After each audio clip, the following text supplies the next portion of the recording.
Quando chegaram para mim ali atrás, falando, dá uma palavra, pai, eu falei, fechou, vamos dentro, legal, maneiro, vamos embora, tá certo. E o Espírito falou comigo algo muito profundo. Eu quero ser bem breve, muito breve. Mas eu orei ali e pensando, Juízes capítulo 2, versículos 10, 11 e 12. Traz um alerta muito grande para o que nós vivemos hoje, neste tempo em que nós estamos aqui. É um alerta, é um aviso de Deus para esta geração. Nós estamos num tempo de transição. Nós estamos transicionando de homens que viveram o sobrenatural de uma forma profunda e até certo ponto inexplicável. Se você sentar com os pastores mais antigos, o que os teus olhos viram que não lhe é permitido dizer, pastor? Aonde o Senhor acessou que não lhe foi permitido dizer na terra? Já perguntei isso para o meu pai, eu falei, pai, o que os teus olhos viram naquela dimensão? A resposta para ele foi, filho, não lhe é permitido dizer. O que Paulo disse quando Paulo entrou e ele não pôde dizer na terra. Então nós estamos num tempo de transição geracional, onde uma geração que viveu o sobrenatural está sendo tirada da terra. Homens profundos na palavra, na revelação e na unção estão sendo levados aos céus. E uma nova geração está sendo levantada na terra. E quando eu estava orando e pensando, veio no meu espírito esses versículos. E vai dizer assim: e foi também toda a congregação daquele tempo, logo após a morte de Josué, todos os anciãos morreram. E diz assim que a geração que veio seguinte, a outra geração que se levantou, não conheceu ao Senhor, e nem tampouco as obras que Deus havia feito em Israel. E vai continuar dizendo: então fizeram os filhos de Israel o que parecia mal aos olhos do Senhor, e serviram aos Baalins, e deixaram o Senhor, Deus dos seus pais, que tirara da terra do Egito, e foram para outros deuses, dentre os deuses das gentes que haviam ao redor deles. Encurvaram-se para eles e provocaram a ira do Senhor. E eu pensando, eu quero trazer 4 conselhos para vocês jovens. 4 conselhos que Deus colocou no meu coração para vocês. Vocês são uma geração que vai tocar a terra. Eu ouso a dizer que essa geração poderá ser a última geração a andar sobre a terra antes do avivamento e do arrebatamento de Deus. Não é tão difícil acreditar numa palavra como essa, diante das crises, mas também da profundidade das experiências que esta geração está vivendo. Mas eu quero deixar 4 conselhos para vocês. O primeiro conselho que esta geração que veio após Josué não viveu foi a eficácia da sua fé. Uma geração que não tem fé é uma geração fadada ao fracasso. Uma geração que coloca na palma das suas mãos o governo de Deus está fadada ao fracasso. Mas uma geração que seja como o escritor de Hebreus disse: eu creio ainda que não veja, eu acredito ainda que não toco, eu vivo ainda que os meus olhos não tenham relacionamento, eu viverei a unção da fé. Então a primeira experiência, o primeiro conselho é: vivam a fé além dos seus naturais, além dos seus toques humanos. A eficácia da tua fé fará com que os milagres aqui neste lugar. A eficácia da tua fé fará com que Deus se revele na terra. A eficácia da tua fé fará com que Deus te use em uma proporção inimaginável ao lugar humano. Mas eu deixo o segundo conselho para vocês: não se curvem às influências do mundo que vocês vivem. Aquela geração se permitiu ser influenciada pelos cananeus. Aquela geração se curvou diante das influências dos baalins. E eles se prostituíram na sua santidade aos deuses pagãos da terra. Não se curvem ao mundo e às doutrinas do mundo para esta geração.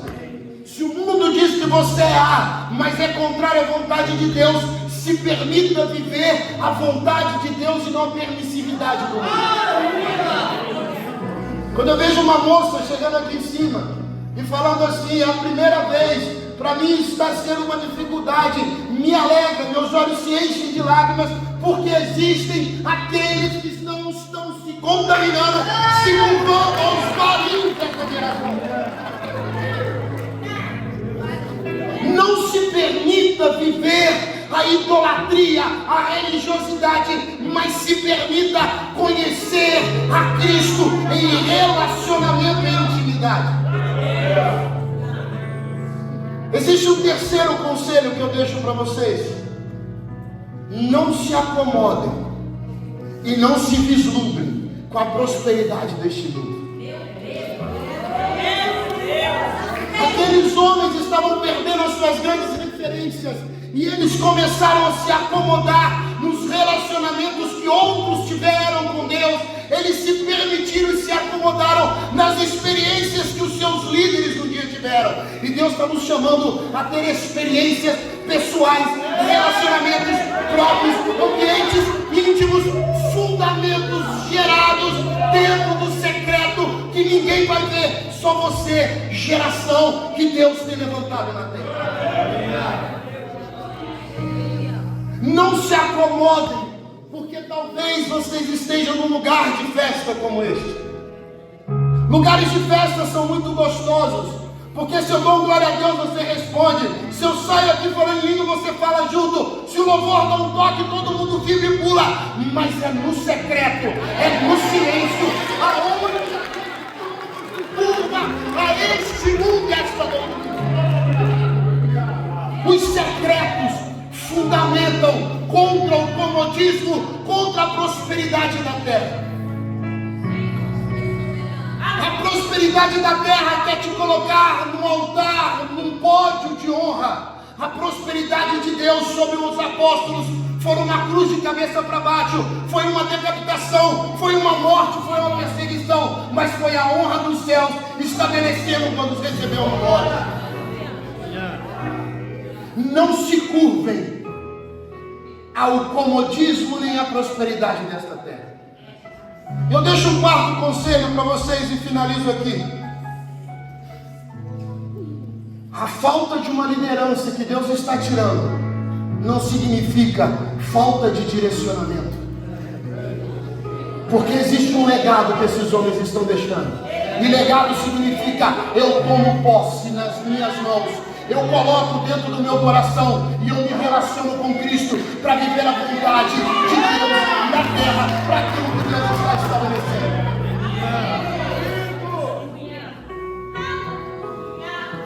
Um dia vão passar. Um dia Paulo Canuto vai passar como Paulo Roberto passou na vida dele. Eu lembro quando Paulo Roberto morreu, um dos pais da fé do meu pai. E meu pai falou uma frase: não vou ter mais o meu pastor, o meu amigo, nas minhas crises para poder desabafar. Mas não significa que eu não terei a Deus me suprindo, me amparando, me direcionando, me fortalecendo. Homens geram legado, mas é Cristo que gera continuidade de propósito na terra.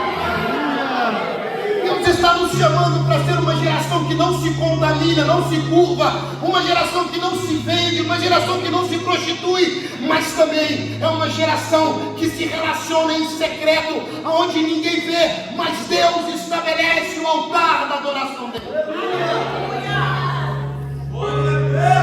Sejam cheios do Espírito de Deus, e não sejam cheios do Espírito dos homens, do Espírito da terra, do Espírito do mundo, do Espírito que jaz no maligno. Filhinho, eu vos escrevo porque já vencestes o maligno. O maligno é sujeito à tua glória diante de Deus, não é sujeito à tua humanidade, não é sujeito à tua ação humana, mas é sujeito à glória que está na tua vida. E esta glória Cristo derramou na cruz do Calvário. A Bíblia diz lá no Getsemane, quando Jesus está no Getsemane, ele vai falar o quê? Pai, se possível, passa de mim este cálice. Eu não quero morrer. Não existe desejo de morte humana em mim. A aflição é grande. Os meus corpos estão gemendo com sangue. Mas, Pai, seja feita a tua vontade sobre mim. Jesus orou 3 vezes, mas ele não orou 3 orações iguais. Ele ora uma oração dizendo: eu não quero, mas eu entendo a submissão à tua voz. E depois ele volta para o lugar do sobrenatural e ora 2 vezes as mesmas palavras, onde ele vai dizer: Pai, eu entendi que o cálice não pode passar sem que eu beba, então que tu estejas comigo e não me desampare, não me abandone. Nós beberemos cálices que não queremos, mas que precisaremos beber, para que esta geração se revele na terra com autoridade, com poder e com unção. Entenda isso, vocês que são jovens. Entenda esses conselhos de alguém que um dia ouviu esses conselhos. Não se permitam ser a geração que virá após uma geração de ousadia, porque Josué foi ousado. A Bíblia diz nos últimos capítulos, nos últimos versículos do livro de Josué, que o legado de Josué era fidelidade, um homem fiel, um homem reto, que era temente a Deus e fez tudo o que Deus mandou fazer. Mas a geração que vem depois de homens com ousadia não pode se permitir viver no natural, mas precisa entrar no secreto do sobrenatural. Eu oro por vocês. Eu me alegro quando eu vejo jovens cheios do Espírito Santo, pulando, dançando, gritando, chorando, caindo no chão, sendo batizados no fogo, porque ainda existem aqueles que não se contaminaram e que não se renderam.